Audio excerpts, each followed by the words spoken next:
Hey DIYers, do you have a bathroom faucet that drips constantly? No matter how hard you turn the knob off, it still drips? Well, don't rush out and call a plumber, because I'm going to show you 3 ways you can fix that. And 2 of the ways are very, very simple and will probably fix it 95% of the time. Now, all 3 ways we're going to fix this require that we turn the water off. So let's go do that. So since my house was built in 2008, it has PEX plumbing in it and not copper. So I have a PEX manifold that I turn my water off at. And all I have to do is go find the valves that pertain to the master bathroom faucets. And take the little wrench that's there and turn the hot and the cold to each faucet off. Because I don't know which faucet's 1 and which faucet's 2. Now, if you aren't that lucky, you may have to turn the water off to your whole house.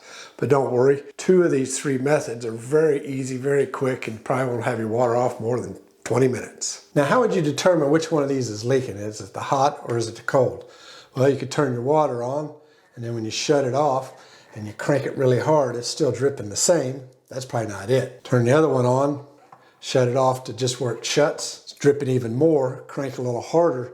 It slows the drip down, but doesn't stop it. That's the one you got to fix. Now our water is off, as you can see, and we're going to do this hot water side. Now in my case, the little center thing's busted and gone, but say that it was this side that had it, all you have to do is just pull it out. If you're not able to get it with your fingernail, you can take a little hook like this, or maybe a butter knife and get it out. Take your Phillips screwdriver, take the screw out, take your handle off. Now, these first 2 ways I'm going to show you how to do this will apply to all faucets, or should apply to all faucets. That includes your shower faucet, your tub faucet, your kitchen sink faucet. So what is it that all these faucets have in common that you can fix? I call it a cartridge. That's right. Each one of the hot and cold, whether it's a 2-handle, single handle, whatever, has one of these cartridges in it. Now, I just have a cheap old contractor grade faucet in here.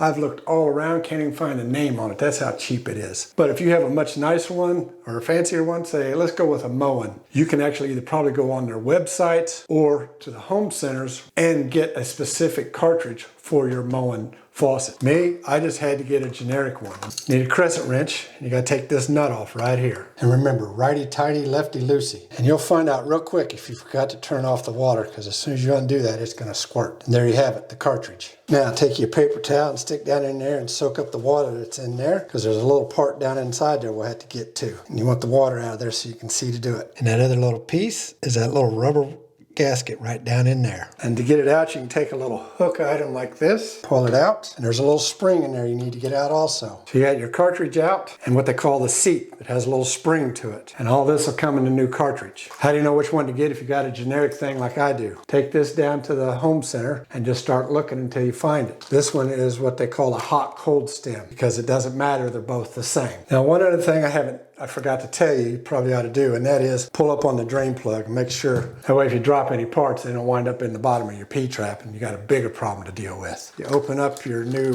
cartridge. So here's the new seat and the new cartridge. You can see, they look exactly the same. With this spring, I don't know if you can see, but it's kind of tapered. Small end goes at the top. Now to get it down in there, it's a little tricky. That little hole right down there is where that came out of. So the first thing we're going to do is get this seat in here. And as you can see, wider at the bottom than the top.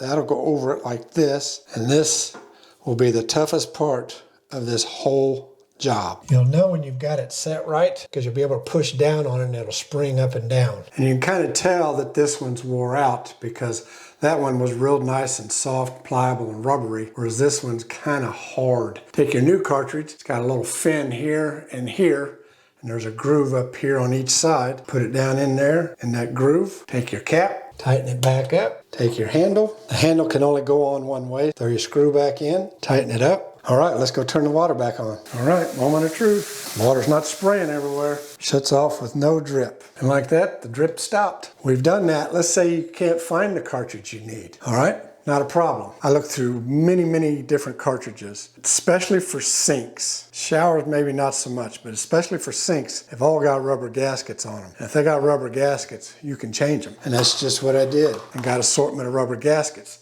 And I had to get 2 different boxes, because these are all big.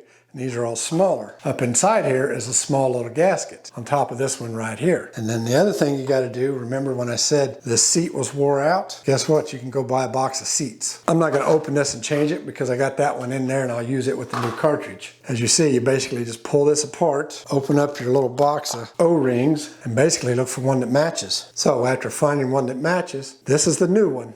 and it's just a hair smaller than the old one. And that's what you want, because this one's obviously gotten stretched out and that's why it's leaking. Don't want one that's bigger. With that, we'll just slide that over here. Now we got this one up inside here. Pull this one out, go to our box of small ones. Now some of these are the same size, but they're fatter. So I'm trying to find one the exact same thickness. I found one that's the same thickness, and it's just a hair smaller on the inside diameter. So we'll take and just push it back down in here, put this piece into here, slide it together. And now it's rebuilt. I got the water off, the new cartridge is out. I'm gonna leave that seat in, put the cartridge back in here, make sure the little tabs line up in there, take the little nut, put it on, the handle on. All right, let's turn the water on. No drips, no leaks. Okay, so there's two simple ways you can do it. You can rebuild your cartridge or you can replace your cartridge. And the third way, well, that's just replacing your faucet. So maybe you want an upgrade and it leaks at the same time. So we'll just replace it and fix everything at once. It's a little more involved. It's not hard, but let me get underneath the counter cleaned out and I'll show you how we're gonna do that. And for this part, we gotta do it all underneath there. And that blue and red line, that's my PEX line. And you can see I don't have a shutoff down here. So I gotta do it all up underneath. So I have to unscrew the lines from the faucet. Gotta undo the drain valve, undo those white little nuts, and the faucet comes out. This part's easy. You just squeeze it together, pull it out of the way. These are the two retaining nuts that were holding it on. You just lift it up out of there. Now, I'll clean this off here and we'll get the new faucet out and we'll get it put back in. So I forgot they come with a drain assembly. I didn't think they came with a drain assembly. So it adds a little bit to it. But basically you just got to undo all the nuts and washers down there and pull it out. It's kind of nasty. So I'm just replacing this with a Glacier Bay, nothing fancy. Kind of basically the same thing that came out going in, just the handles are a little different. Basically gonna put this on the sink, come up from underneath, tighten these up till they're tight. But I am gonna put a little silicone around here before I put it in. All you need is a little small tube of silicone. I'm just gonna put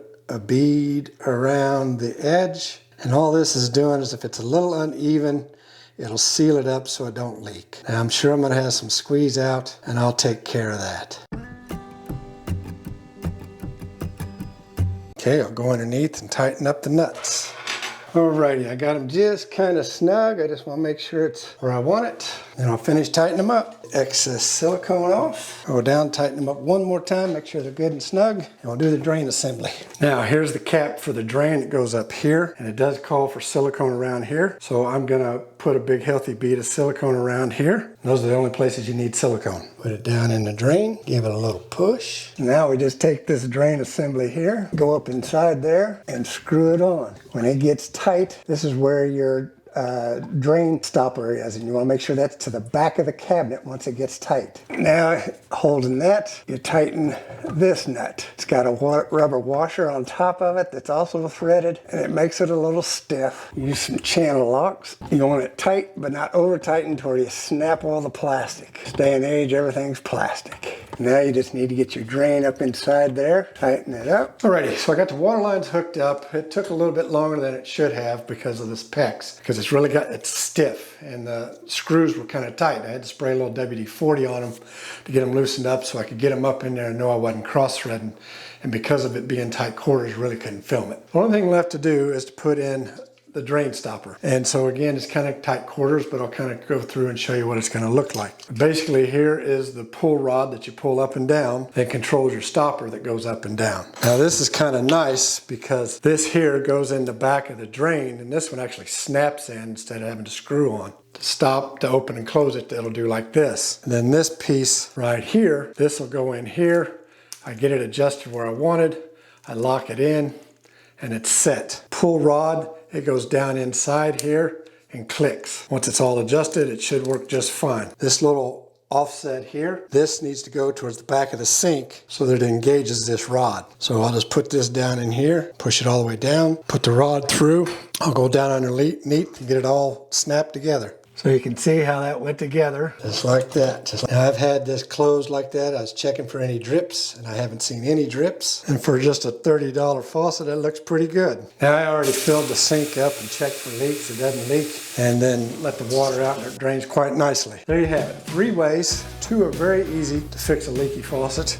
And And the third way is a little more involved. It's not hard, it's just tedious, it's a little more work, and you can change out your faucet and fix a leak at the same time. So let me know down in the comments if you had to do anything like this. Or let me know, did you know that you could change those cartridges out or rebuild them with O-rings to stop a leak? And if you like this home repair, click this link up here and there's a playlist of some other home repairs that I've done. And if you got some repairs I haven't done, let me know in the comments what they might be. Maybe I can do one. And just remember, if you got a hammer, you can DIY it. So until next time, happy DIYing.